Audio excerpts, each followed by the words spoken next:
मोहतरम हजरात, अस्सलाम वालेकुम। मैं उम्मीद करता हूँ कि आप और आपके घर वाले खैरियत से होंगे। आज का जो हमारा टॉपिक है वो है gender issues and you can say women issues. कि आज हम स्टडी करेंगे कि जेंडर इश्यूज क्या होते हैं, उनकी हम थ्योरी और उनसे रिलेटेड बुक्स और इस टॉपिक से रिलेटेड जो मटेरियल है उसको जानने की कोशिश करेंगे। इसको आप जेंडर इश्यूज भी कह सकते हैं और इसे आप वुमेन इश्यूज भी कह सकते हैं, क्योंकि हमारी सोसाइटी के अंदर ज़्यादातर जो इश्यूज हैं वो मेल की बजाय फीमेल को हैं। अल्दो जो फीमेल है उसके साथ साथ मेल को भी इश्यूज होते हैं, लेकिन उनके इश्यूज ऐसे नहीं कि जैसे सीरियस इश्यूज फीमेल के हैं।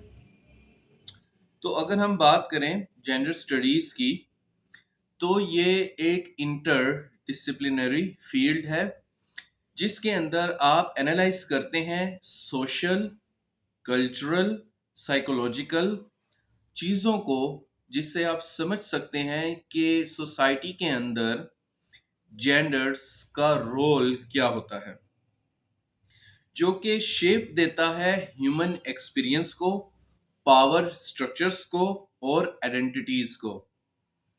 कि आप देखते हैं कि सोसाइटी में किसकी पावर है, आप उस हिसाब से सोसाइटी में चीज़ें एक्सपीरियंस करते हैं।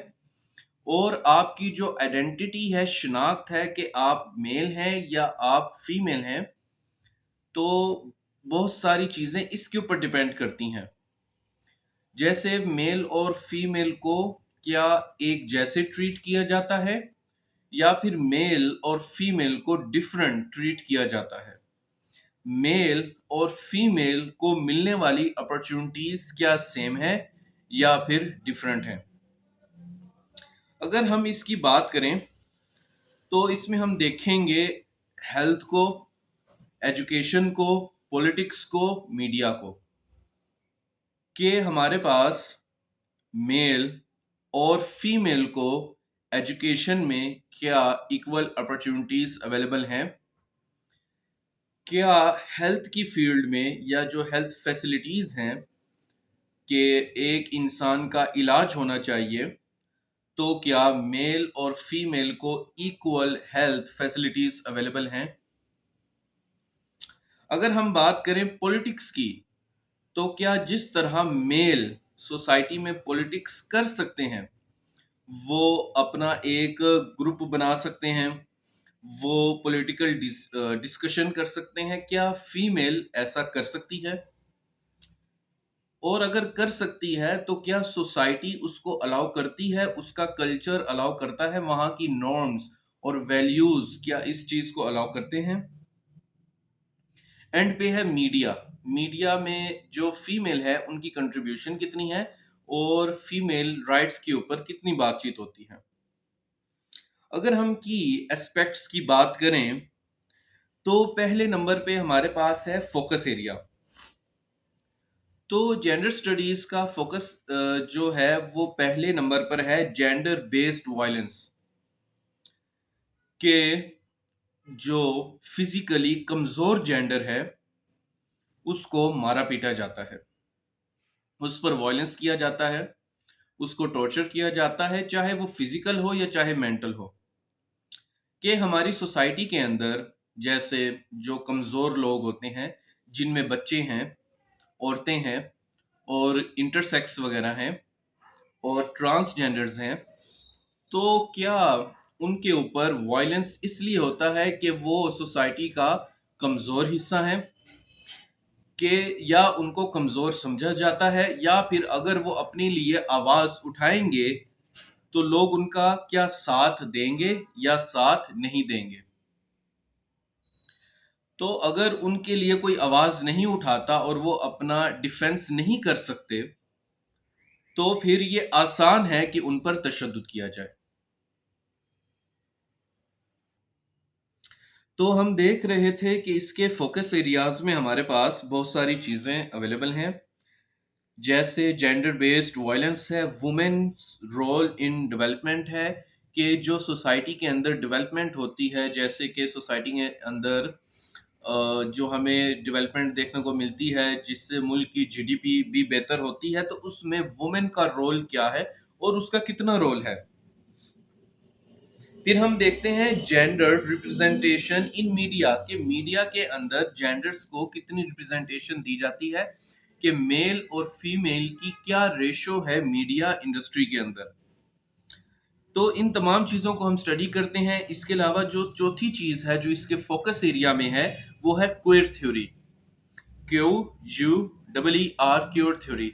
ये एलजीबीटीक्यू को डील करती है, और इसकी जो टर्म है क्वेयर थ्योरी की, ये 1990 की दिहाई में एक राइटर ने दी थी। जेंडर स्टडीज में आप रिलीजन को स्टडी नहीं करते, यानी जेंडर स्टडीज में आप इस्लामिक टीचिंग्स को नहीं लिख सकते।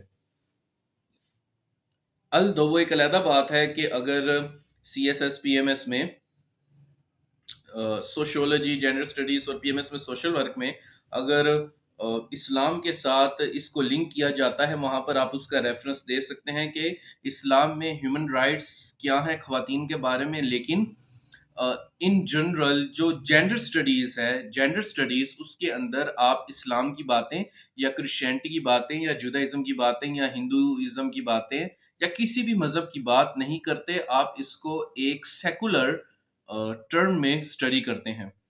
इसलिए जो क्यूर थ्योरी है वो भी इसके अंदर पढ़ाई जाती है, और एलजीबीटीक्यू के बारे में पढ़ाया जाता है। जबकि बहुत सारे जो बायोलॉजिस्ट हैं और जो एक्सपर्ट्स हैं उनका मानना है कि ये एक साइकोलॉजिकल इशू है, कि ये जो होमोसेक्सुअलिटी है ये एक साइकोलॉजिकल इशू, हम इसको आगे डिस्कस करेंगे। अगर हम बात करें कि जेंडर स्टडीज क्या है, ये एक इंटरडिसिप्लिनरी नेचर रखता है, कि इसके अंदर आप स्टडी करते हैं सोशियोलॉजी को, एंथ्रोपोलॉजी को, साइकोलॉजी को, बायोलॉजी को एंड हिस्ट्री को। इसके साथ साथ आप आज इसको पॉलिटिक्स और पावर स्ट्रक्चर के साथ भी मिक्स करके स्टडी करते हैं। नहीं तो इन जनरल पहले ये सोशियोलॉजी में स्टडी की जाती थी, लेकिन फिर जब ये बहुत बड़ा सब्जेक्ट बना तो इसको फिर अलहदा स्टडी किया जाने लगा, कि इसके अंदर फिर आप सोशियोलॉजी और उसकी थ्योरीज को भी स्टडी करते हैं, एंथ्रोपोलॉजी को भी स्टडी करते हैं, साइकोलॉजी को भी लेके आ जाते हैं, जिसमें आप साइको एनालिसिस भी ले आते हैं, और सेगमेंट फ्राइड से भी बहुत सारी चीजें बोरो करते हैं।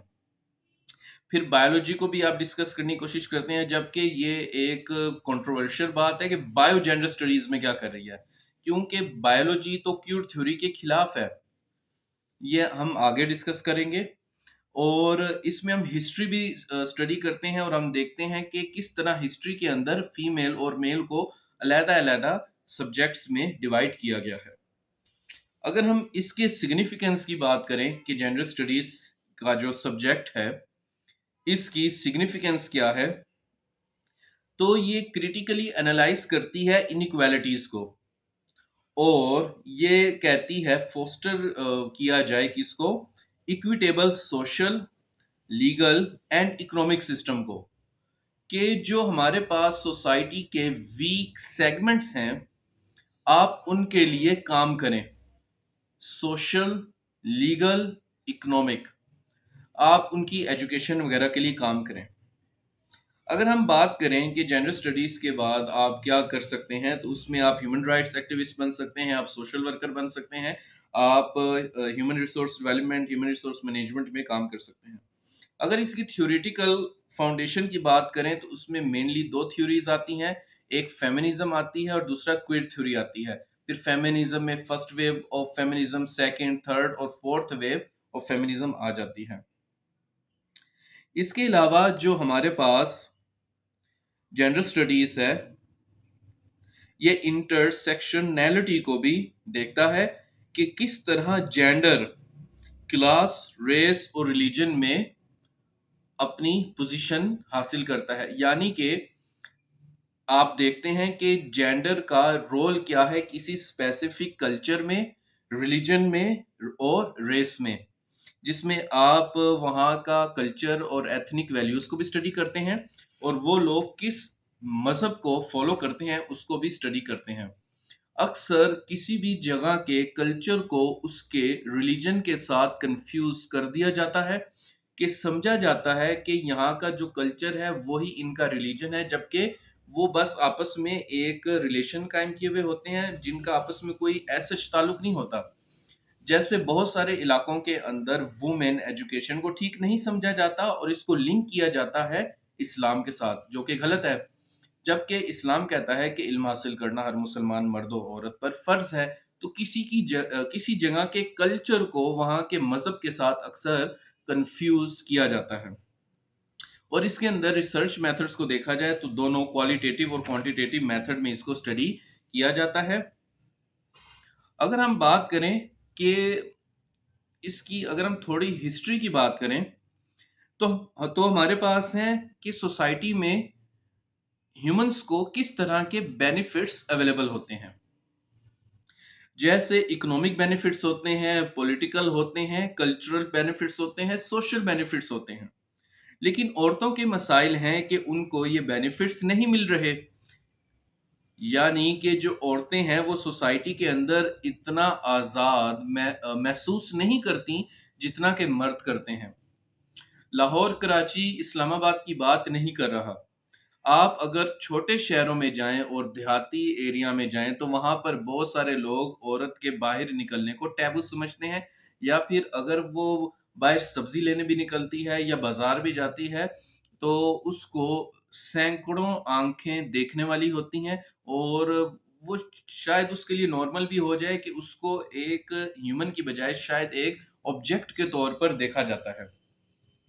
तो छोटे शहरों में ये मसला मसाइल हैं कि लाहौर के अंदर अगर एक फीमेल स्कूटी चला रही है या इलेक्ट्रिक बाइक चला रही है, इट्स ओके, इट्स नॉर्मल, ये उसका राइट है। जिस तरह मेरा राइट है कि मैं अपनी बाइक चलाता हूँ, वैसे फीमेल का भी राइट है कि वो अपनी स्कूटी या फिर अपनी इलेक्ट्रिक बाइक चला सकती है या वो गाड़ी चला सकती है। तो लाहौर, इस्लामाबाद, कराची में ये इतना बड़ा मसला नहीं है। लेकिन जो हमारे पास छोटे शहर हैं और देहाती एरियाज हैं, वहाँ पर अगर फीमेल इस तरह से लिबास पहन के निकलेगी जैसे कि शहरों में नॉर्मल होता है, या आप कह लें कि अगर वो पैंट शर्ट पहनकर बाइक चलाती है, तो गाँव देहात के अंदर शायद उसके करैक्टर तक पर बात कर दी जाए। लेकिन जो बड़े शहर हैं वहाँ पर उसको थोड़े लॉ एंड ऑर्डर की वजह से काफ़ी हद तक राइट्स अवेलेबल होते हैं। तो इस तरह की चीज़ें हैं कि जो फीमेल है उसको इकोनॉमिक अपॉर्च्युनिटीज़ नहीं मिल पाती, पॉलिटिकल अपॉर्च्युनिटीज़ नहीं मिल पाती, सोशल उसको बेनिफिट्स सही से नहीं मिल पाते और कल्चरली वो खुद को इंफीरियर महसूस करती है। तो औरतों के मसाइल ये हैं कि उनको ये बेनिफिट्स नहीं मिलते। तो इसके बारे में हम ये कर सकते हैं कि इक्विटेबल मामलात होने चाहिए। कमज़ोर लोगों को ज़्यादा सोर्सेस देने चाहिए ताकि वो तरक्की हासिल कर सकें।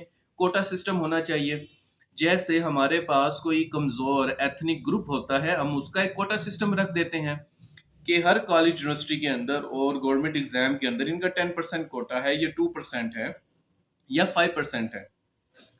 अब पंजाब यूनिवर्सिटी जहाँ से मैं पढ़ा हूँ, वहाँ पर जो बलोच हैं, उनका एक कोटा अवेलेबल है और बेशक उनके नंबर हमसे कम होते हैं, मेरिट में वो बहुत कम होते हैं, लेकिन फिर भी वो आते हैं, वो एजुकेशन हासिल करते हैं, ये उनका राइट है कि सोसाइटी के अंदर जो कमज़ोर एथनिक ग्रुप है या जो कमज़ोर लोग हैं, उनकी इस तरह मदद की जाए।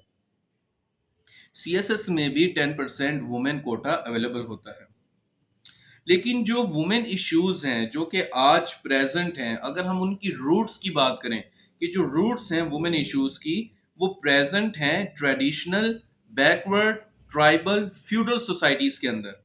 ये तमाम पाकिस्तान में पाए जाते हैं और पाकिस्तान में औरतों के मसाइल हैं। पाकिस्तान के अंदर ट्रेडिशनल सोसाइटीज भी पाई जाती हैं जो कि अपने कल्चर को इस्लाम समझ लेती हैं, जबकि उनका कल्चर और इस्लाम दो डिफरेंट चीजें हैं।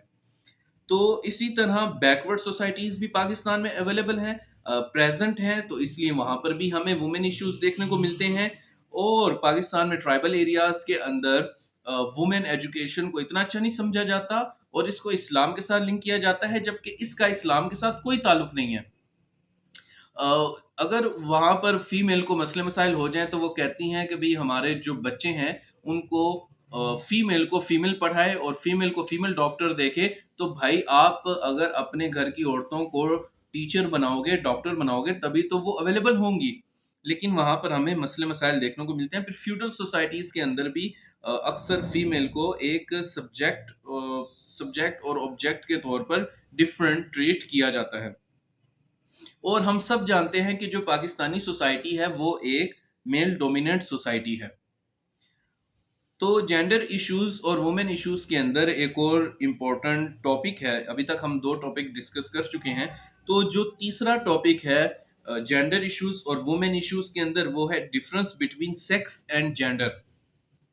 तो जो हमारे पास सेक्स है वो एक बायोलॉजिकल टर्म है, और जो जेंडर है वो हमारे पास एक सोशल इशू, सोशल टर्म के तौर पर देखा जाता है। तो हमारे पास जो सेक्स है उसको एक बायोलॉजिकल टर्म के तौर पर देखा जाता है, और जो हमारे पास जेंडर है उसको एक सोशल टर्म के तौर पर देखा जाता है। और इसमें जो सोशल साइंस है और जो बायोलॉजिकल साइंस है उसकी आपस में बहुत ही टफ डिबेट हमेशा रहती है कि हमारे पास बायोलॉजी तो कहती है कि मेल और फीमेल दो बेसिक जेंडर हैं। हाँ, अगर कोई तीसरा है तो वो इंटरसेक्स है, कि वो लोग जो पैदाइशी तौर पर जिनका सेक्स क्लियर नहीं होता उनको आप इंटरसेक्स कह देते हैं। और इंटरसेक्स और ट्रांसजेंडर के दरमियान कंफ्यूजन हर सोसाइटी में है, पाकिस्तान में बहुत ज्यादा है। पाकिस्तान में इंटरसेक्स को ट्रांसजेंडर समझ लिया जाता है, जबकि इंटरसेक्स और ट्रांसजेंडर दो अलहदा ह्यूमन कैटेगरी में आ जाते हैं। तो हमारे पास जो क्लियर जेंडर है वो तो दो हैं, मेल और फीमेल, उनमें इतना इशू नहीं है। लेकिन बहुत सारे जो क्वेयर थ्योरी वाले लोग हैं वो कहते हैं कि जो जेंडर है वो एक सोशल टर्म है, कि अगर एक मेल औरतों की तरह रहना चाहता है तो ठीक है, इसमें कोई मसला नहीं है। लेकिन यहाँ पर मसला है बायोलॉजी का, कि बायोलॉजी ने जब मेल और फीमेल के जो सेक्स ऑर्गन्स हैं वो क्लियर कर दिए हैं कि ये मेल सेक्स ऑर्गन्स हैं, ये फीमेल सेक्स ऑर्गन्स हैं, तो अब वो मेल और फीमेल हैं। लेकिन जो ट्रांसजेंडर होते हैं वो वो ये समझते हैं कि नहीं, ऐसा नहीं है। अब अगर एक मेल फील कर रहा है कि उसको फीमेल होना चाहिए और वो फीमेल जैसे कपड़े पहनता है, फीमेल जैसा हुलिया रखता है, तो उसको ट्रांसजेंडर कहेंगे। तो इस तरह लोग कंफ्यूज हो जाते हैं इंटरसेक्स में और ट्रांसजेंडर में।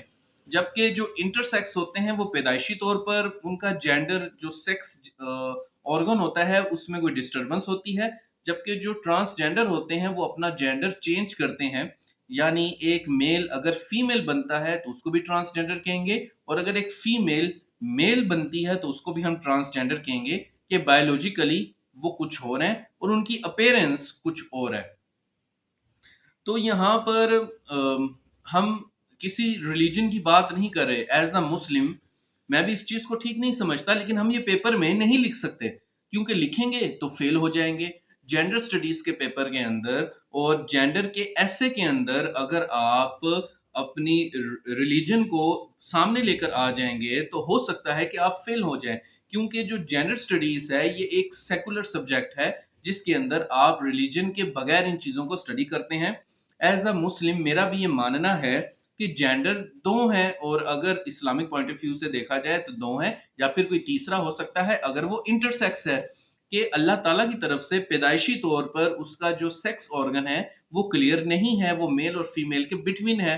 तो ये तो बात समझ में आती है, लेकिन हम ये पेपर में नहीं लिख सकते। अगर हम लिखेंगे तो अगर उसने हमारा पेपर चेक नहीं किया फिर तो ठीक है, लेकिन सीएसएस में पेपर चेक किया जाता है, तो हम यहाँ पर फेल हो सकते हैं।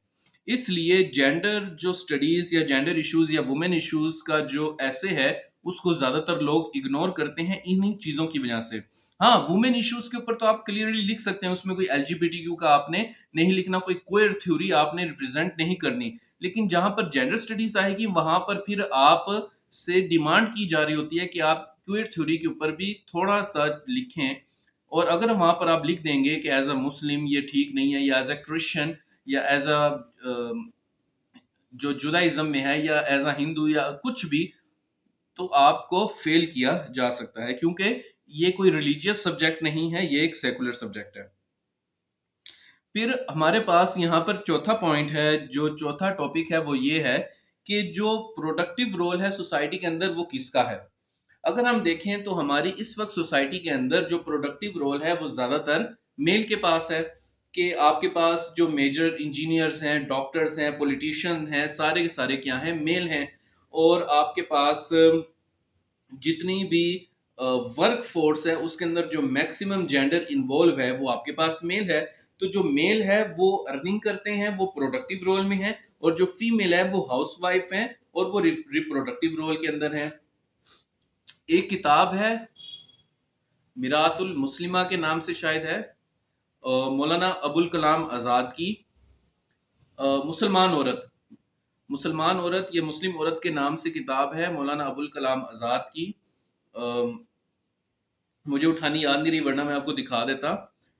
जो कि एक अरबी राइटर हैं इजिप्ट के, उनकी ट्रांसलेशन है उर्दू में, और उसमें उन्होंने अपनी भी थोड़ी वैल्यू एडिशन की हुई है। उसके अंदर भी यही बातें हैं कि जो बायोलॉजी है वो बता रही है कि किसका क्या रोल होना चाहिए। मेल की बायोलॉजी के अंदर स्ट्रेंथ है तो वो बाहर जाकर काम करेगा, और फीमेल की बायोलॉजी के अंदर इमोशंस ज्यादा है और उसके अंदर रिप्रोडक्टिव रोल है। तो ये उसके लिए ज्यादा अच्छा नहीं कि वो बाहर काम करे, जिससे आने वाली नस्ल के ऊपर इम्पैक्ट पड़ सकता है।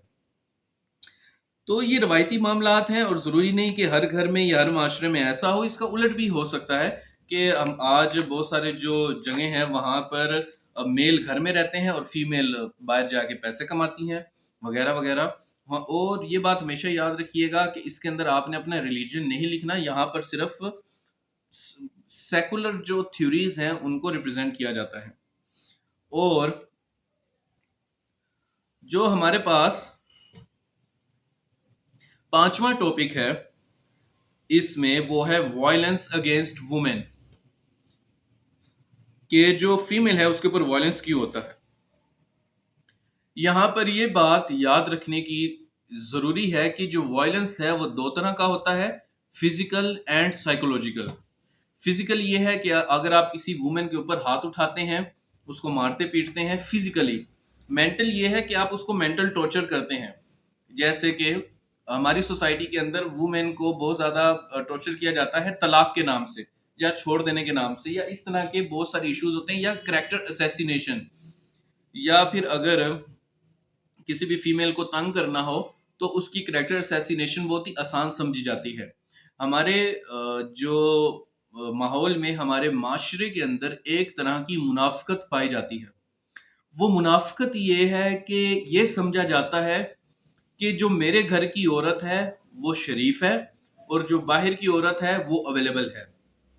तो इस तरह की जो घटिया सोच है उसकी वजह से हमारे माशरे के अंदर औरतों पर वायलेंस देखा जाता है। जो वायलेंस है वो मैंने आपको बता दिया साइकोलॉजिकल भी होता है, यानी कि अगर एक फीमेल है, अगर आप उससे दोस्ती करना चाहते हैं और वो आपसे दोस्ती नहीं करती तो आप उसको उसके करैक्टर पे बात कर देते हैं, तो ये एक साइकोलॉजिकल वायलेंस है जो आप उसके खिलाफ कर रहे हैं, करैक्टर असैसिनेशन कर रहे हैं।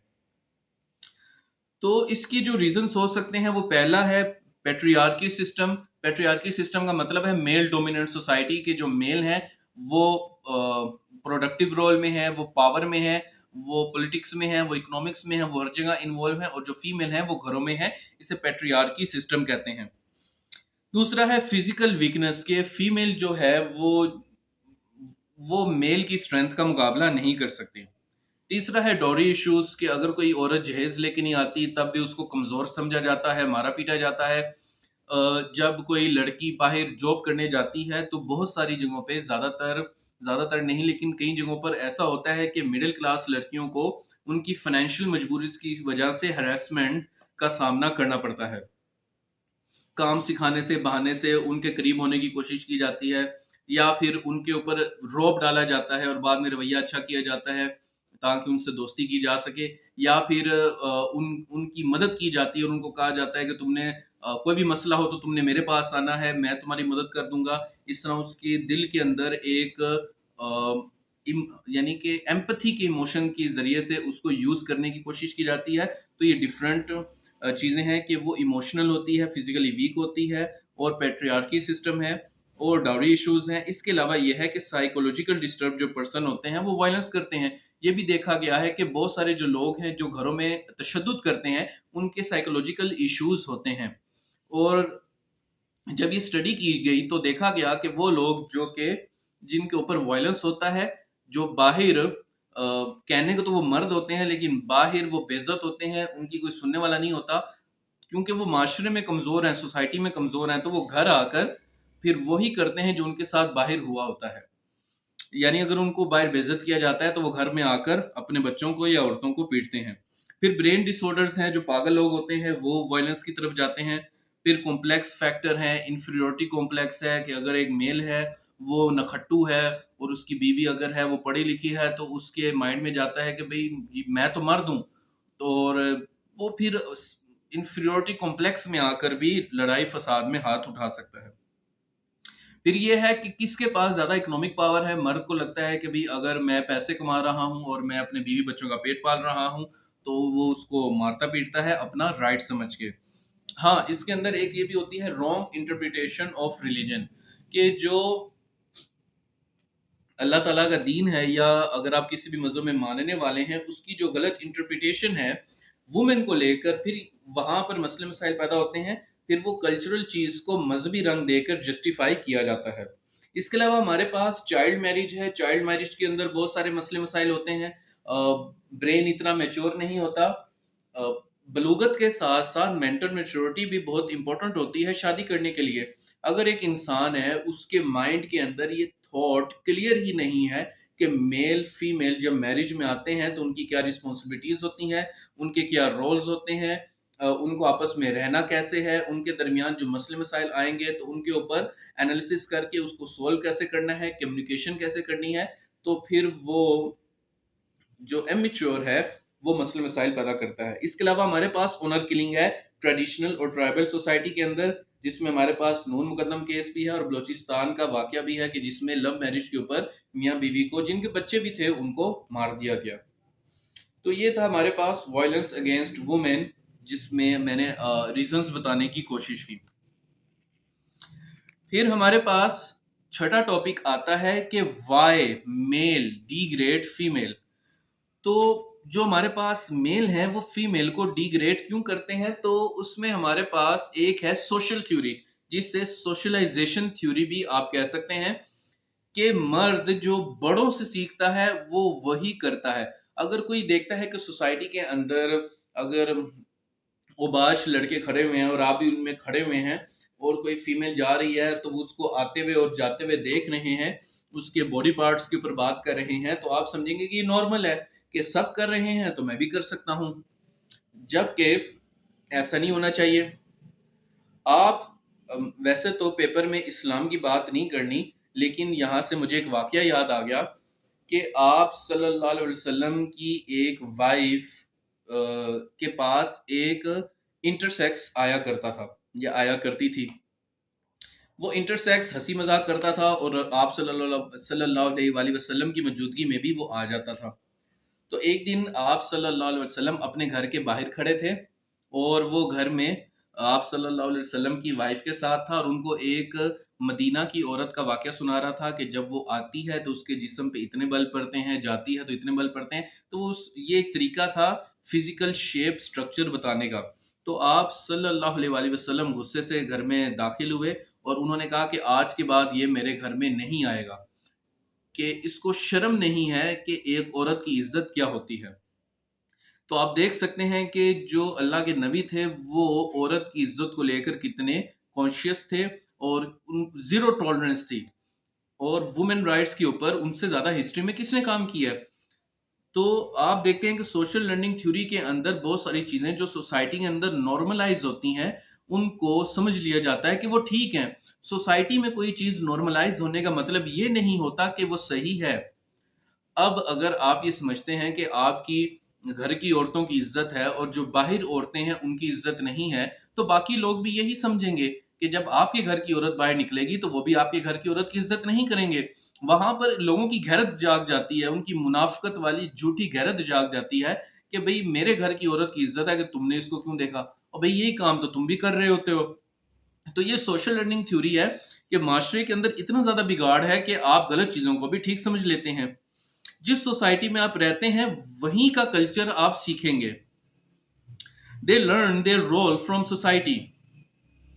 लड़का अगर लड़कों वाले काम करेगा तो तारीफ होगी, वरना डांट पड़ेगी कि भाई तू क्या चीज़ है। अगर एक ग्रुप है वो सिगरेट पीता है, तो ये नहीं देखा जाएगा कि आपकी पर्सनल चॉइस क्या, बल्कि आपको भी एक कश ट्राई करवाया जाएगा।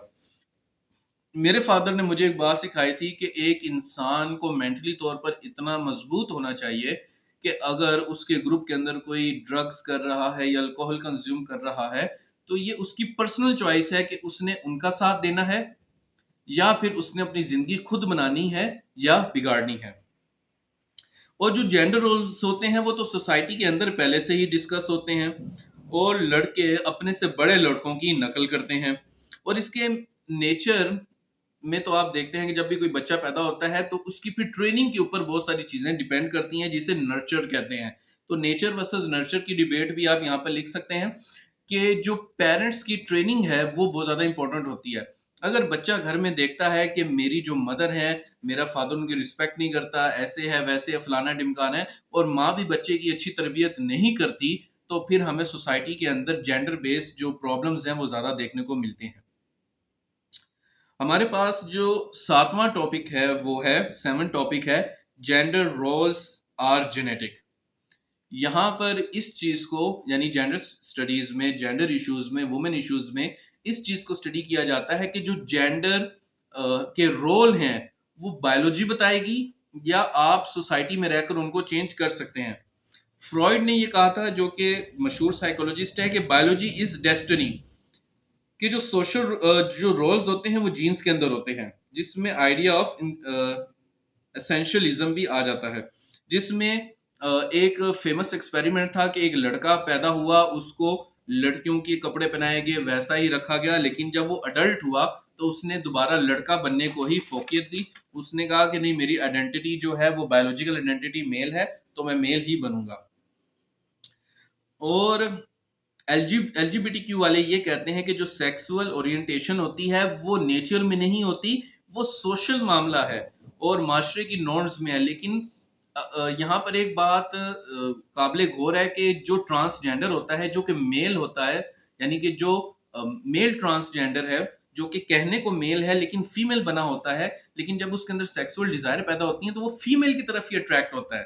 तो ये जो एलजीबीटीक्यू वाले हैं, उनकी ये चीज गलत साबित हो जाती है कि जो सेक्सुअल ओरिएंटेशन है वो सोसाइटी में होती है, नहीं, वो बायोलॉजी में होती हैं। आपका बायोलॉजिकल सेक्सुअल ऑर्गन बताता है कि आपकी सेक्सुअल ओरिएंटेशन किसकी तरफ है, कि एक मेल हमेशा एक फीमेल की तरफ अट्रैक्ट होगा और एक फीमेल हमेशा एक मेल की तरफ ही अट्रैक्ट होगी। जो ये क्यूर थ्योरी है वो कहती है कि sexual orientation is a social thing. और यहाँ पर हमारे पास जो क्यूर थ्योरी में आते हैं, वो उसकी जो टर्म है वो 1990 के अंदर डिवाइस की गई थी। अब हम यहाँ पर थोड़ा सा क्वीर थ्योरी को डिस्कस कर लेते हैं, ज्यादा नहीं, बस उसके हम चंद राइटर्स देख लेंगे। तो हमारे पास टेरेसा डी लॉरेटिस थी, जिन्होंने टर्म कॉइन की थी क्वेर थ्योरी 1990 के अंदर, 1990 के अंदर। जो हमारे पास ये टेरेसा डी लॉरेटिस हैं, ये इटालियन ऑथर थी और एकेडमिक थी, यानी प्रोफेसर थी। अभी रिसेंटली आई थिंक 2026 में ही इनकी डेथ हुई है। तो हमारे पास टेरेसा डी लॉरेटिस ने क्वेर थ्योरी की बुनियाद रखी थी। उसके अलावा हमारे पास हैं ईव कोसोफ्स्की सेडविक। इनकी जो बुक है एपिस्टोमोलॉजी ऑफ द क्लोसेट, ये 1990 में आई थी और इसके अंदर भी ये एलजीबीटीक्यू के मामला डिस्कस हुए थे। फिर हमारे पास है माइकल फोकॉल्ट, ये मेल हैं, पहले जो दो आई वो फीमेल थी। जो हमारे पास माइकल फोकॉल्ट हैं, जो कि बुक राइटर हैं द हिस्ट्री ऑफ सेक्सुअलिटी के, 1976 के अंदर ये बुक पब्लिश हुई थी। और हमारे पास ये हिस्टोरियन है और ये फ्रेंच हैं। इसके बाद फिर हमारे पास आती हैं जूडिथ बटलर। इनकी बुक का नाम है जेंडर ट्रबल, ये 1990 में पब्लिश हुई थी। जूडिथ बटलर जो कि हमारे पास अमेरिकन फिलोसफर हैं जो अभी तक हयात हैं 2026 तक। इनकी बुक आई थी 1990 में, जेंडर ट्रबल, जिसके अंदर इन्होंने एलजीबीटीक्यू के बारे में डिस्कस किया था। तो ये हमारे पास कुछ राइटर्स थे, जिसमें हमारे पास टेरेसा डी लॉरेटिस हैं, जिसमें हमारे पास ईव कोस्कोफिस्की सेडविक हैं, हमारे पास माइकल फोकॉल्ट है और जूडिथ बटलर हैं। ये फेमस राइटर्स हैं जिन्होंने शुरू में एलजीबीटीक्यू के ऊपर बात की थी और क्वीर थ्योरी को डेवलप किया था। और जो क्वीर थ्योरी की जो टर्म है वो 1990 में टेरेसा डी लॉरेटिस ने पेश की थी। इसके अंदर दो बातें थी मेजर, वो ये थी कि दो तरह की चीजें होती हैं। एक होती है हेट्रोसेक्सुअल लोग होते हैं और होमोसेक्सुअल होते हैं। हेट्रो का मतलब होता है डिफरेंट, होमो का मतलब होता है सेम। हेट्रोसेक्सुअल लोग वो होते हैं जिन्हें स्ट्रेट भी कहते हैं, कि जो अपने ऑपोजिट जेंडर की तरफ माइल होते हैं, अट्रैक्ट होते हैं, जैसे मेल और फीमेल। और जो होमोसेक्सुअल होते हैं जिन्हें कोएट्स कहते हैं, जिन्हें एलजीबीटीक्यू भी कहते हैं, या फिर उन्हें होमोसेक्सुअल प्लस एलजीबीटीक्यू कह दिया जाता है, ये वो लोग होते हैं जो कि सेम जेंडर में अट्रैक्ट होते हैं या फिर सेम के साथ साथ ऑपोजिट में भी अट्रैक्ट हो सकते हैं। जैसे कि हमारे पास यहाँ पर है एलजीबीटीक्यू में एल फॉर लेस्बियन, यानी कि फीमेल फीमेल का आपस में अट्रैक्ट होना। क्यू का L G B T Q. यहाँ पे एल और जी, जी में हमारे पास आ जाते हैं गे, यानी कि मेल का मेल की तरफ अट्रैक्ट होना। बी यानी कि बाइसेक्सुअल, कि आप अपने जेंडर और ऑपोजिट जेंडर दोनों में अट्रैक्टिव हैं। और क्यूर में आपके पास क्वीर आ जाते हैं, और इसमें बहुत सारी अब तो नई नई टर्म्स भी आ रही हैं। और बायोलॉजिस्ट के हिसाब से तो ये कोई इतना बड़ा मसला नहीं है। हाँ, मार्केट में इसकी दवाई भी अवेलेबल होती है, कि अगर कोई बंदा अपने इस नफ्सियाती मसले का हल करवाना चाहे तो उसके लिए मार्केट में दवाई अवेलेबल है। हमारे यहाँ लोग कंफ्यूज होते हैं इंटरसेक्स और ट्रांसजेंडर में। इंटरसेक्स की तकरीबन हर मजहब में कोई ना कोई जगह मौजूद है। जैसे अगर इस्लाम की बात की जाए, आपने पेपर में इस्लाम की बात नहीं लिखनी, वैसे एक एक्स्ट्रा इन्फॉर्मेशन है कि जिसे मुखन्नस और मुखन्निसा कहा जाता है, यानी कि मेल इंटरसेक्स और फीमेल इंटरसेक्स। यानी एक ऐसा शख्स है जिसका रिप्रोडक्टिव आर्गन क्लियर नहीं है लेकिन वो ज्यादा मेल के करीब है, तो उसके ऊपर मेल वाली शरीयत लगेगी, उसको प्रॉपर्टी में हिस्सा भी मेल वाला ही मिलेगा। लेकिन अगर एक फीमेल है जो कि मुखन्निसा है, यानी एक ऐसा पर्सन जो कि बायोलॉजिकली ज्यादा फीमेल है और कम मेल है, यानी वो फीमेल ज्यादा है जिसे मुखन्निसा कहते हैं, उसके ऊपर वरासत वगैरह तमाम शरीयत फीमेल वाली लगेगी। तो इस तरह से चीजों को डिवाइड किया जाता है। लेकिन ये चीज आपने पेपर में नहीं लिखनी, क्योंकि इस्लाम को आप इधर डिस्कस या स्टडी नहीं कर सकते। हमारे पास जो आठवां टॉपिक है वो है types of feminism. Types of feminism में जो फेमिनिज्म सबसे पहले एस्टेब्लिश हुआ था वो है लिबरल फेमिनिज्म। लिबरल फेमिनिज्म ने क्या किया था, उन्होंने कहा था कि हम लीगल और पॉलिटिकल रिफॉर्म्स की मदद से वुमेन राइट्स के ऊपर बात करेंगे। इसमें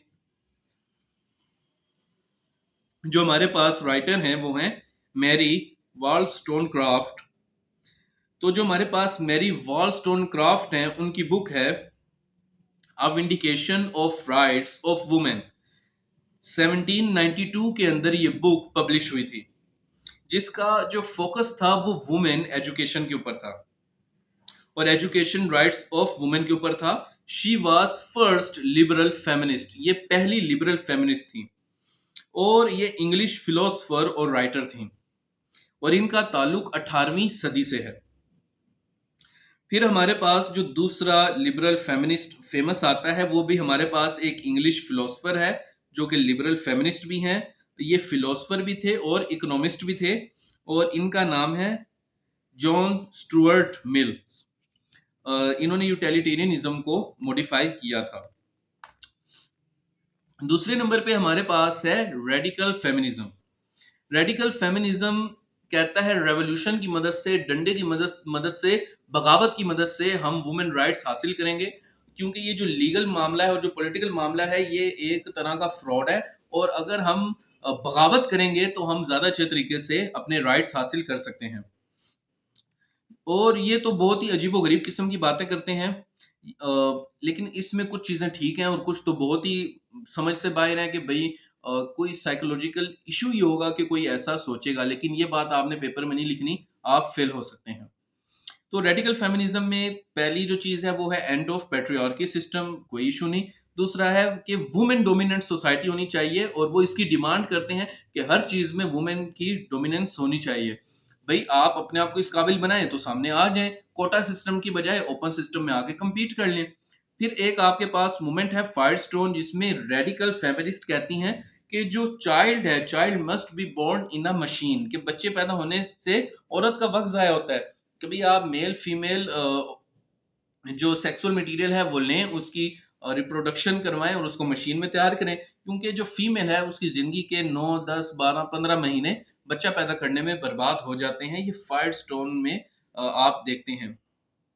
या फिर वो कहते हैं कि कोई टेस्ट ट्यूब बेबी भी कोई इतना बड़ा मसला नहीं है, और वो ये समझती हैं कि जो फीमेल है वो मोर सुपीरियर है मेल से। अ, वैसे अगर वो ऐसा कहें तो इसमें कोई मसला नहीं है, लेकिन अगर आप एक ह्यूमन से उसका बायोलॉजिकल रोल छीन लेंगे तो उसके नतीजे में जो केमिकल चेंजेस और साइकोलॉजिकल चेंजेस पैदा होंगे तो फिर उसकी रेमेडी क्या होगी।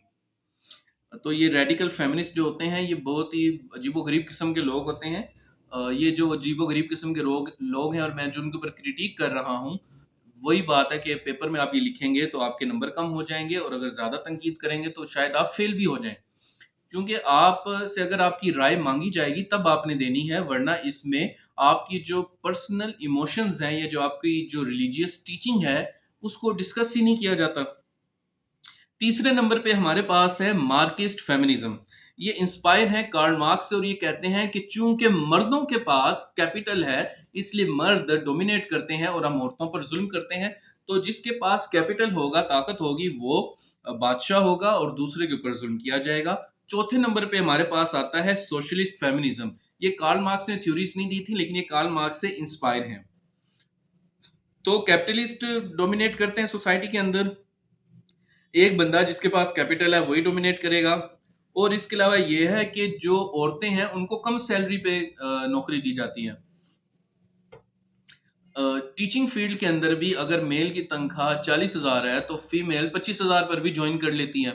तो आप देख सकते हैं कि वुमेन खुद ही सही से एक तो सैलरी डिमांड नहीं करती, और दूसरा अगर उसको कम सैलरी दी जाती है तो वो वहां पर जॉब भी कर लेती है। बहुत सारे स्कूलों में आज भी 7,000 8,000 10,000 12,000 15,000 के ऊपर फीमेल 6 6 7 7 लेक्चर दे रही हैं, और उनका कोई हाल नहीं होता। और आप देख सकते हैं कि किस तरह से जो कैपिटलिस्ट है वो उनका इस्तेसाल करता है, और ये बातें सोशलिस्ट फेमिनिज्म के अंदर बताई जाती हैं और स्टडी की जाती हैं। और इसमें हमारे पास आप देखते हैं कि जो पैट्रियार्की है और जो कैपिटलिज्म है, ये इनको कंबाइन स्टडी किया जाता है सोशल फेमिनिज्म के अंदर, कि कैसे पैट्रियार्की औरतों को दबाती है और कैसे कैपिटलिज्म औरतों को दबाता है। इस दोनों को कंबाइन करके सोशल फेमिनिज्म के अंदर स्टडी किया जाता है। पांचवी टाइप है हमारे पास फेमिनिज्म की, साइको एनालिटिकल फेमिनिज्म। ये इंस्पायर है सिगमंड फ्रॉइड से। सिगमंड फ्रॉइड बानी है साइकोलॉजी का और साइको एनालिटिकल मेथड का, कि आप ड्रीम इंटरप्रिटेशन की मदद से और टॉक थ्योरी से, या फिर आप कह सकते हैं कि बातचीत से पेशेंट के मसले मसाइल हल करने की कोशिश करते हैं। ये माइंड के ऊपर फोकस करते हैं कि आप कह सकते हैं कि जो औरतें हैं उनके साथ बातचीत की जाएगी तभी तो उनके मसले मसाइल पता चलेंगे, और लोगों के साथ बातचीत की जाएगी, उनके नफ्सियाती मसाइल हल किए जाएंगे, तभी आप उनका इलाज कर सकते हैं। इसमें आप कहते हैं रिक्लेमिंग साइको एनालिसिस, के साइको एनालिसिस बहुत अच्छी चीज है, उसको दोबारा से जिंदा किया जाए, कि ये जो मॉडर्न साइकोलॉजी है इसने माँ सिवाय बातों के या दवाइयों के हमें क्या दिया है। तो इंसान का इलाज तब होता है कि इंसान की अगर दुख तकलीफ को सुन लिया जाए तो उसका 50% वहीं पर ही इलाज हो जाता है। तो इनकी जो पहली डिमांड है वो ये है कि रिक्लेमिंग साइकोएनालिसिस। दूसरा हमारे पास आ जाता है ऑब्जेक्टिव रिलेशन थ्योरी। फिर हमारे पास है क्रिटिक ऑफ फैलन सेंट्रलिज्म। फिर हमारे पास है जेंडर्ड पर्सनैलिटी, और फिर है मदर्स रोल। इन तमाम को स्टडी किया जाता है साइको एनालिटिकल फेमिनिज्म के अंदर। इसके अगर हम की थिंकर्स की बात करें तो पहली हमारे पास है नैन्सी कोडरो। जो हमारे पास नैन्सी कोडरो हैं, ये अमेरिकन सोशलिस्ट हैं और एकेडमिक हैं, यानी कि प्रोफेसर वगैरह हैं। दूसरा जो हमारे पास जो फीमेल हैं, जूलियट मिशेल, जो कि ब्रिटिश साइको एनालिस्ट हैं, वो इसमें काम कर रही हैं।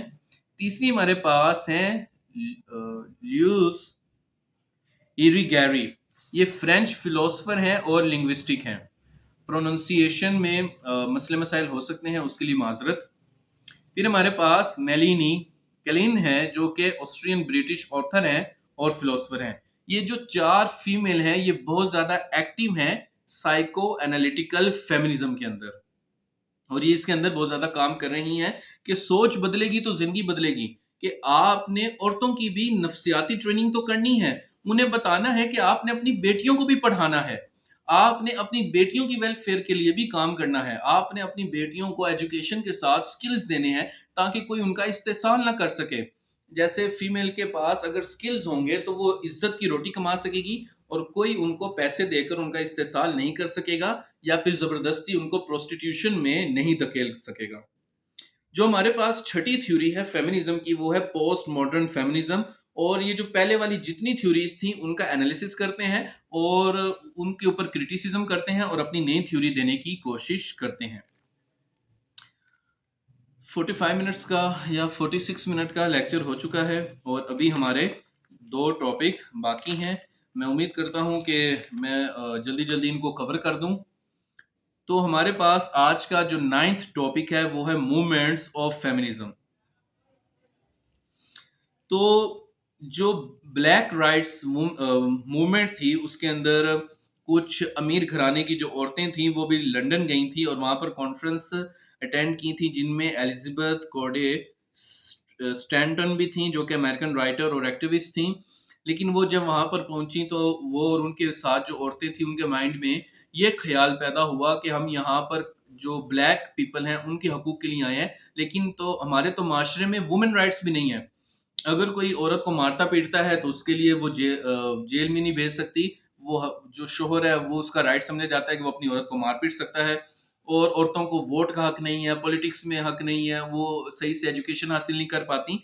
तो वो जब अमेरिका वापस आई तो उन्होंने पहली मूवमेंट चलाई फेमिनिज्म की, और वहां से फिर यूरोप में, वेस्ट का मतलब ये है Europe, America, Canada, Australia, New Zealand, ये जो इलाके हैं इन्हें आप वेस्ट कह सकते हैं। तो वहां पर जो पहली मूवमेंट थी फेमिनिज्म की वो शुरू हुई थी, जिसके बाद 1920 में उनको वोट का हक मिला था, और 19वीं आईनी तरमीम में अमेरिका में ये हुआ था। 19 अमेंडमेंट थी, 19वीं आईनी तरमीम थी अमेरिका की, जिसमें औरतों को वोट का हक मिला था। और ये जो हमारे पास फर्स्ट वेव है फेमिनिज्म की, ये 19वीं और 20वीं सदी के अंदर ये चलती रही थी। इसमें सफरेज मूवमेंट के ऊपर भी बात हुई थी। सफरेज मूवमेंट को फर्स्ट वेव ऑफ फेमिनिज्म भी कह देते हैं, कि राइट टू वोट के ऊपर बात हुई थी। जो दूसरी हमारे पास वेव है फेमिनिज्म की, वो 1960 से लेके, यानी 1960 से लेके 1988 तक है, या आप उसको 1990 भी कह सकते हैं। इसके अंदर बात हुई थी फीमेल के बायोलॉजिकल रोल्स के ऊपर। इसमें साइको एनालिसिस को शामिल किया गया था, हिस्टोरिकल मटेरियलिज्म को इसके अंदर शामिल किया गया था, और पेट्रियार्की सिस्टम को फेमिनिज्म के अंदर शामिल किया गया था, कि मैरिज, रोल ऑफ मैरिज को फेमिनिस्ट मूवमेंट के अंदर शामिल किया गया था, और मदरहुड और उसके रोल को फेमिनिस्ट थ्योरी के अंदर शामिल किया गया था सेकेंड वेव ऑफ फेमिनिज्म के अंदर। इसका जो फोकस था वो था इनइक्वालिटी के ऊपर, सेक्सुअलिटी के ऊपर, वर्क प्लेस इश्यूज, हरासमेंट के ऊपर, और रिप्रोडक्टिव राइट्स के ऊपर। और इसमें जो फेमस बुक हमारे पास है वो है सेकंड सेक्स, जो कि एक फ्रेंच राइटर ने लिखी थी। वो फ्रेंच फिलोसोफर थी और राइटर थी, साइमन डी बेवियर। तो हमारे पास जो साइमन डी बेवियर हैं, जो कि एक एग्जिस्टेंशियल फिलोसोफर थी, और वो सोशलिस्ट थ्योरिस्ट थी और फेमिनिस्ट एक्टिविस्ट थी। उनकी किताब थी फ्रेंच ला ला ड्यूक्सिम सेक्सी, जिसका इंग्लिश में तर्जुमा बनता है सेकंड सेक्स, जिसके अंदर औरतों के बहुत सारे मसले मसाइल के ऊपर बात की गई थी, कि उनकी इनइक्वालिटी है, उनकी जो जो सेक्सुअलिटी है उसको ऑब्जेक्टिफाई किया जाता है, वर्क प्लेस के ऊपर इश्यूज होते हैं, और बच्चा पैदा करने का जो राइट है, जो इख्तियार है, वो फीमेल के पास होना चाहिए। और इसके अंदर बहुत सारे जो आजकल आपको वुमेन राइट्स मिलते हैं वो इसी के अंदर डिस्कस किए गए थे। इसके अंदर हिस्टोरिकल मटेरियलिज्म देखा गया था। कभी जिसके पास मटेरियल होगा, पावर होगी, वो माशरे में डोमिनेट करता है। फिर पैट्रियार्की सिस्टम था कि मर्द जो हैं वो कई हजार सालों से डोमिनेंट हैं, इसलिए ये मसले मसाइल पैदा होते हैं। फिर अगर माँ बच्चे को सही से ट्रेन नहीं करेगी तो वो कोई अच्छा परफॉर्म नहीं करेगा। माँ ने बेटी की तालीम पर काम करना है और बेटे की अच्छी तरबियत करनी है। इसके अलावा हमारे पास एक और इम्पोर्टेंट बुक है सेकेंड वेव ऑफ फेमिनिज्म को लेकर, वो है फेमिनिन मिस्टीक बाय बेटी फ्रेडन। जो हमारे पास बेटी फ्राइडन है, ये अमेरिकन राइटर थी और एक्टिविस्ट थी। इन्होंने वुमेन इश्यूज के ऊपर बात की, हाउसवाइफ के इश्यूज के ऊपर बात की कि कैसे शादी होना और हाउसवाइफ हो जाना औरत के ख्वाबों को दबा देता है कि वो अपने मर्जी के काम नहीं कर पाती। इसके अलावा चाइल्ड जो इश्यूज हैं उसके ऊपर इन्होंने बात की। इन्होंने दी सब दी सबर्बन ट्रैप के ऊपर बात की। इन्होंने एजुकेशन एंड सोशल इश्यूज के ऊपर बात की। रोल ऑफ एडवर्टीजम के ऊपर बात की कि अगर औरत पढ़ी लिखी नहीं होगी तो उसको कुछ भी बेचा जा सकता है। एक बेवकूफ औरत को आप मेकअप वगैरह सब कुछ बेच सकते हो, लेकिन जो एक पढ़ी लिखी औरत होगी जो अपना दिमाग इस्तेमाल करती है, उसको पता होगा कि कौन सी प्रोडक्ट खरीदनी है और कौन सी नहीं खरीदनी। फिर बायोलॉजिकल डिटर्मिनिज्म के ऊपर उसने बात की थी कि समझ लिया जाता है कि भाई औरत मर्दों वाले काम नहीं कर सकती, जबकि औरत बहुत सारे मर्दों वाले काम कर सकती है। और हिस्ट्री के अंदर भी हमें देखने को मिला है कि औरतें जंग में भी जाती रही हैं और हुकूमत भी चलाती रही हैं। इसके अलावा जो सेकंड वेव थी फेमिनिज्म की, उसके अंदर एक स्लोगन बहुत मशहूर हुआ था, पर्सनल इज पॉलिटिकल। इसका मतलब ये था कि जो मियाँ बीवी के मामलात हैं वो घरेलू नहीं है, वो सोशल इशू हैं। जिसके बाद ये चीज़ देखी गई कि जो शोहर है वो बीवी पर तशद्दुद नहीं कर सकता, ये जुल्म है। तो सेकंड वेव ऑफ फेमिनिज्म का रिजल्ट ये निकला था, फर्स्ट और सेकंड वेव का कंबाइन मिलाकर, कि सिविल राइट एक्ट पास हुआ था 1964 के अंदर। 2 जुलाई 1964 के अंदर यूएस के अंदर, अमेरिका के अंदर सिविल राइट्स एक्ट पास होता है, जिसके अंदर औरतों के बहुत से हकूक मान लिए जाते हैं कि कोई डिस्क्रिमिनेशन नहीं होगी जेंडर, कलर और क्लास की बेस के ऊपर। इक्वल वर्क, इक्वल पे और अबॉर्शन का राइट मिल गया था। और जो उसका आर्टिकल 9 था वो कहता था कि अब फीमेल को भी स्पोर्ट्स में फंड मिलेंगे। अब फीमेल जो स्पोर्ट्स हैं उनकी भी अपनी अलग टीम्स हुआ करेंगी। तो यहाँ पर ये चीज इंपॉर्टेंट है, सिविल एक्ट्स 1964 जो कि 2 जुलाई को पास हुआ था। फिर हमारे पास है थर्ड वेव ऑफ फेमिनिज्म जो कि 1992 से लेकर 2010 तक चली थी, जिसमें हमारे पास अनीता फे हिल का एक केस है। जो हमारे पास अनीता फे हिल हैं, ये अमेरिकन है और ये अभी तक जिंदा है 2026 तक। और ये अमेरिकन है, ये लायर हैं, एजुकेटर हैं, ऑथर हैं और प्रोफेसर हैं। तो इनका जो एक सीनियर था क्लैरेंस थॉमस, जो कि तरक्की हासिल करने लगा था यूएस सुप्रीम कोर्ट के अंदर, तो इन्होंने उसके ऊपर केस किया था कि ये एक घटिया शख्स है, ये सुप्रीम कोर्ट में कैसे भर्ती हो सकता है या तरक्की हासिल कर सकता है जबकि ये औरतों को हरास करता है। तो जो अनीता फे हिल हैं, ये केस जीत गई थी। शुरू में इनको बहुत क्रिटिसिज्म का सामना करना पड़ा, लेकिन बाद में फेमिनिज्म ने इनको काफी सपोर्ट किया था। तो हमारे पास हमें देखते हैं कि जो क्लैरेंस थॉमस हैं उनको सजा मिलती है। फिर हमारे पास एक राइटर हैं रेबिका वॉलकर, उन्होंने ये कहा था I am the third wave.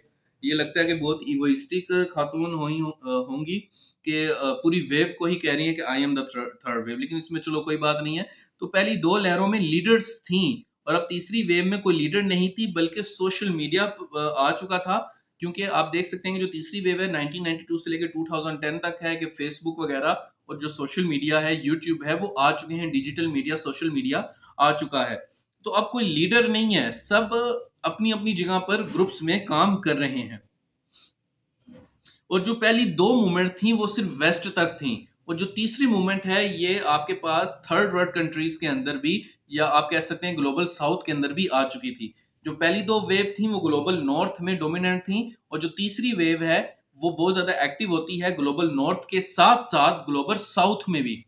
Global north का मतलब आप यूं समझ लें, Europe, Russia, Canada, America, Australia, New Zealand. और ग्लोबल साउथ में क्या है? लैटिन अमेरिका, अफ्रीका, रशिया के अलावा एशिया। और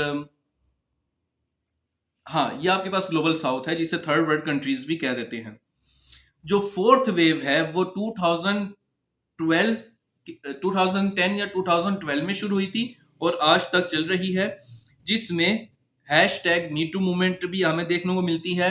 फिर जो रेप कल्चर है उसके ऊपर बहुत ज्यादा बात होती है, बॉडी शेमिंग पे बात होती है, रिप्रोडक्टिव राइट्स के ऊपर बात होती है, इक्वल पे पे बात होती है, सेक्सुअल असॉल्ट पे बात होती है, सेक्सुअल हैरेसमेंट पर बात होती है, कॉल आउट सोशल जस्टिस पे बात होती है, sexism in the work place के ऊपर बात होती है, और यूज ऑफ इंटरनेट टूल्स के ऊपर बात होती है कि आप कैसे इंटरनेट की मदद से अपने हकूक हासिल कर सकते हैं। तो ये कुछ हमारे पास वेव्स थी फेमिनिज्म की। हमारे पास जो 10वां टॉपिक है वो है वुमेन एंड डेवलपमेंट, कि हम इसमें देखते हैं WID यानी वुमेन इन डेवलपमेंट, यानी कुछ जार्गन्स हैं, कुछ टर्म्स हैं, फिर है WAD women and development, GAD gender and development, फिर GAD slash gender main streaming. सबसे पहली चीज इसमें है स्ट्रॉन्ग इकोनॉमी नीड्स डेवलपमेंट, जो कि एग्रीकल्चर और इंडस्ट्री दोनों से आती है। 1945 के बाद डेवलपिंग कंट्रीज आजाद हुई थी, यूएन और अमेरिका ने उनको एड देनी थी ताकि वो अपने मसले मसाइल हल कर सके। तो जो टेक्नोलॉजी ट्रांसफर था और जो एड थी वो मेल लीडर्स को मिली, उसमें कोई फीमेल नहीं थी, कोई फीमेल लीडर नहीं थी। मेल लीडर आगे थे, सामने थे, उनको एड मिली, उन्होंने औरतों को इग्नोर किया और औरतें सिर्फ हाउसवाइफ बन के रह गई। इसको कहते हैं जेंडर न्यूट्रल अप्रोच, कि आपने न्यूट्रल का मतलब यह है कि किसी को बिल्कुल ही साइड पे लगा देना। तो यहाँ पर हमें एक जेंडर न्यूट्रल अप्रोच देखने को मिली कि सिर्फ और सिर्फ जो मेल हैं उनको फंड्स मिल रहे हैं और वो अपनी अकल के मुताबिक काम कर रहे हैं, और जो औरतों के मसले मसाइल हैं उनको इतना डिस्कस नहीं किया जा रहा। फिर दूसरी चीज है डेवलपमेंट्स ब्रिंग्स मॉडर्नाइजेशन। एक किताब है वुमेन रोल इन डेवलपमेंट, आप इसकी भी समरी देख सकते हैं कि अगर औरतों को इग्नोर किया जाएगा तो इक्वल डेवलपमेंट नहीं होगी। एशिया और अफ्रीका के अंदर जो फीमेल का रोल है वो बहुत इंपॉर्टेंट है घरों के अंदर, लेकिन अफसोस की बात है कि उनकी डेवलपमेंट के ऊपर एज सच कोई काम नहीं होता। फिर अगर हम देखें वुमेन इन डेवलपमेंट, कि औरतों को भी बाद में फंड मिलने लगे, वुमेन इन डेवलपमेंट, तो जिसमें हमारे पास पहली अप्रोच क्या थी जो हमें 1993 से देखने को मिल रही है, कि वेलफेयर अप्रोच। सबसे पहले उन्होंने कहा कि हम वेलफेयर पे काम करेंगे, हम नीड्स और पेट्रियार्क जो सिस्टम है उसको डिस्कस करेंगे। कि आप देख सकते हैं कि बहुत सारी औरतों को स्किल सिखाए जाते हैं, सिलाई मशीनें दी जाती हैं, उनको ब्यूटिशियन के कोर्स करवाए जाते हैं, उनको ऑनलाइन चीजें सिखाई जाती हैं। तो इससे क्या होती है, इससे उनके पास एक पावर आती है कि वो अपने पैसे कमा सकती हैं और अपने ऊपर लगा सकती हैं, कि वो अपनी नीड पूरी कर सकती हैं, कि आप वेलफेयर की मदद से औरतों के मसले मसाइल हल करते हैं। कि प्रैक्टिकल नीड्स को देखा जाता है कि वक्ती तौर पर कैसे मसले मसाइल हल किए जाएं। फिर हमारे पास स्ट्रेटेजिक नीड्स आती हैं, कि जब आप वेलफेयर काम कर रहे हैं लेकिन आपने साथ एक लॉन्ग टर्म प्रोसीजर बनाना है ताकि फीमेल के मसले मसाइल को परमानेंटली खत्म किया जा सके। फिर हमारे पास यह है कि मेल और फीमेल की डिफरेंट नीड्स होती हैं और दोनों की नीड्स के हिसाब से उन पर काम होना चाहिए। इसके अंदर जो हमारे पास पहली थी welfare approach women in development की, दूसरी है द इक्विटी अप्रोच। इसमें है कि सोसाइटी में इक्विटी होनी चाहिए एजुकेशन, डेवलपमेंट और सोशल कामों में। कि इक्विटी का मतलब यह है कि जिसकी जितनी जरूरत है वहां पर उतना पैसा लगाया जाए। औरतों को ज्यादा जरूरत है तो औरतों के लिए ज्यादा जो काम है वो किया जाए और उनके फ्यूचर के ऊपर काम किया जाए, स्ट्रेटेजिक नीड्स के ऊपर काम किया जाए। तीसरा है फोकस ऑन लेजिस्लेशन, कि अब गवर्नमेंट को भी इन्वॉल्व किया जाए। अब औरतें इस काबिल हो चुकी हैं कि वो उनके पास स्किल्स हैं, उनके पास नॉलेज है, एजुकेशन है, तो अब वो गवर्नमेंट लेवल के ऊपर लेजिस्लेशन पास करवाने के लिए तैयार हैं। चौथा है एंटी पॉवर्टी अप्रोच। पांचवा है यानी गुर्बत को खत्म किया जाए। पांचवा है द एफिशिएंसी अप्रोच, कि जो औरतें हैं उनकी स्किल्स के ऊपर काम किया जाए। छठा है हमारे पास द एम्पावरमेंट अप्रोच, यानी कि आप देखते हैं कि औरतों को बिजनेस में प्रमोट किया जाए। जैसे अगर एक फीमेल है उसके पास स्किल है अचार बनाने का, तो वो उसको लोन दिया जाए, कर्जा दिया जाए 5-6 लाख रुपए का, 2-3 लाख रुपए का, कि वो और औरतों को अपने साथ मिलाए, अपना एक सेटअप डेवलप करे और अपना अचार नेशनल और इंटरनेशनल लेवल पर बेचे, और उसको ट्रेन किया जाए कि किस तरह वो सोशल मीडिया और डिजिटल मीडिया की मदद से नेशनल और इंटरनेशनल लेवल पर अपनी प्रोडक्ट सेल कर सकती है। वो अचार भी हो सकता है, वो कोई आपके पास कपड़े का ब्रांड हो सकता है, यानी फीमेल के स्किल के हिसाब से उसको गाइड करके लोन वगैरह दिए जा सकते हैं। जैसे आप देखते हैं कि हमारे पास एक है GAD, यानी कि जेंडर एंड डेवलपमेंट। इसमें स्कूल्स वगैरह के ऊपर ज्यादा काम किया जाता है और बुक्स वगैरह के ऊपर काम किया जाता है। मार्किज्म का, इसमें सोशलिज्म का थोड़ा ज्यादा टच आ जाता है। हाँ, अगर आपने ऐसे लिखना है तो उसमें आपकी अप्रोच क्या होगी, आपने इंटरनेशनल, नेशनल और लोकल लेवल के ऊपर एग्जांपल्स देनी है, डेटा देना है। आपने जो देखना है कि पहले पाकिस्तान में मैट्रिक लेवल तक कितनी फीमेल स्कूल से बाहर हैं, उनमें से फिर कितने परसेंट सिर्फ मैट्रिक लेवल तक रह जाती हैं, और इंटरमीडिएट लेवल तक जाती हैं, फिर उनमें से कितने परसेंट की तालीम खत्म हो जाती है और फिर वो ग्रेजुएशन लेवल तक जाती हैं। तो ये इश्यूज आपने डेटा के साथ लिखने हैं, और इंटरनेशनल लिखने हैं, नेशनल लिखने हैं। लोकल अगर मिसाल अवेलेबल नहीं है तो आप नहीं लिखेंगे। तो ये आज का लेक्चर था जो कि 1 घंटे का हो गया। खैर, कोशिश यही थी कि आप के पास एक बहुत ही होलिस्टिक व्यू आ जाए, ताकि आप जब जेंडर इशू या वुमेन इशू के टॉपिक को कहीं से स्टडी करें या इंटरनेट से स्टडी करें या किसी और का लेक्चर सुने, तो बहुत सारे जो कॉन्सेप्ट्स हैं वो आपके क्लियर हों। तो ये आज का लेक्चर था। मैं उम्मीद करता हूँ कि आपको पसंद आया होगा। चैनल पर बार बार आने के लिए और वीडियोस देखने के लिए शुक्रिया। अल्लाह हाफिज।